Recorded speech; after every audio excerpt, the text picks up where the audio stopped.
যেই সময় আমরা ইভেন্টটা করেছি, আমরা প্ল্যান করেছিলাম প্রায় 2 মাস আগে, लेकिन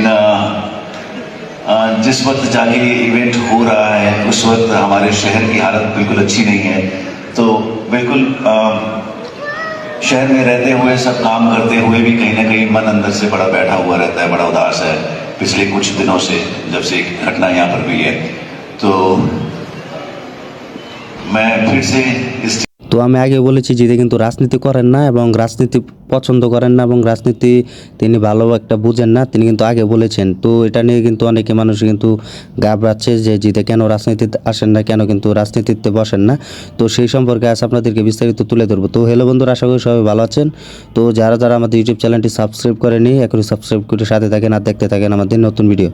তো অনেকে বলছে যে জিতে কেন রাজনীতিতে আসে না। তো আমরা জানি আর যে হাসপাতালে কিন্তু একটি সমস্যা হয়েছে একজনের সাথে, সেটি কিন্তু আপনারা সবাই ভালো জানেন, কিন্তু সেটা নিয়ে কিন্তু ইন্ডিয়াতে প্রচুর তোলপাড় হচ্ছে। কিন্তু সেই বিষয়ে কিন্তু জিতে একটি ফেসবুক পেজে কিন্তু পোস্ট করেছিলেন এবং সেই আর যে হাসপাতাল নিয়ে সেই সম্পর্কে কিন্তু বলেছেন একটি মেয়ের সাথে কিন্তু একটি সমস্যা হয়, সেই সমস্যা বিষয়ে কিন্তু তিনি পোস্ট করেছিলেন।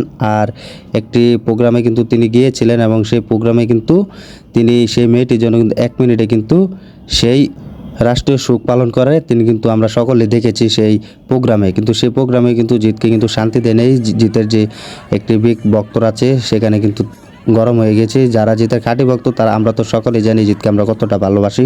জিতে কিন্তু আগে বলেছে যে আমি রাজনীতি করতে পছন্দ করি না, আমি রাজনীতিতে যেতে পছন্দ করি না, জিতে কিন্তু এটা বলেছিল।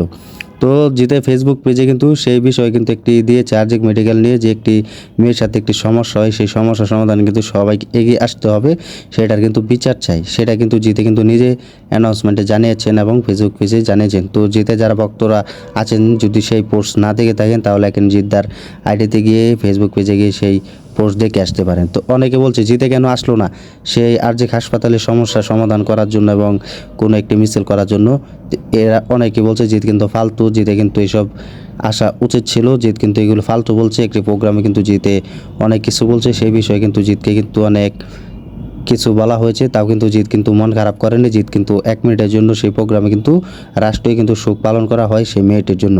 তো দেখতেই তো পাচ্ছেন আমাদের জিত কিন্তু কতটা পছন্দ করে, যিনি রাজনীতি না করলেও কিন্তু জনগণের পাশে দাঁড়ায় এবং জনগণকে কিন্তু সাহায্য করে, তার যতটুকু সম্ভব সেই বিষয়ে কিন্তু সাহায্য করে। তিনি কিন্তু সেই মেয়েটির জন্য কিন্তু বলেছে যে তার পরিবারের সবার সাথে দেখা করা উচিত, তার পরিবারের পাশে দাঁড়ানো উচিত, তার পরিবারকে সাহায্য করা উচিত, জিতে কিন্তু এনে বলেছে।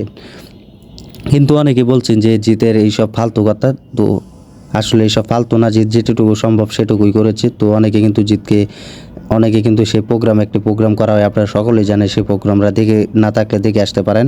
তো সেই প্রোগ্রামে কিন্তু অনেক চেয়ার ভাঙা হয়েছে, অনেক চেয়ার কিন্তু ফেলে দেওয়া হয়েছে সেই প্রোগ্রামে। কিন্তু জিত কিন্তু এটা আসলে ভালোই উপহার দিয়েছেন যে 1 মিনিটের জন্য কিন্তু রাষ্ট্রীয় শোক পালন করবেন সেই মেয়েটির জন্য। তো ভিডিওটি যদি ভালো লেগে থাকে শেয়ার করে দেবেন, আর জিদ্দার ফ্যান হয়ে থাকলে আপনার মতামতটি কমেন্টে জানিয়ে দিন, আর ভিডিওটি লাইক দিয়ে এবং আমাদের ইউটিউব চ্যানেলটি সাবস্ক্রাইব করে সাথে থাকবেন।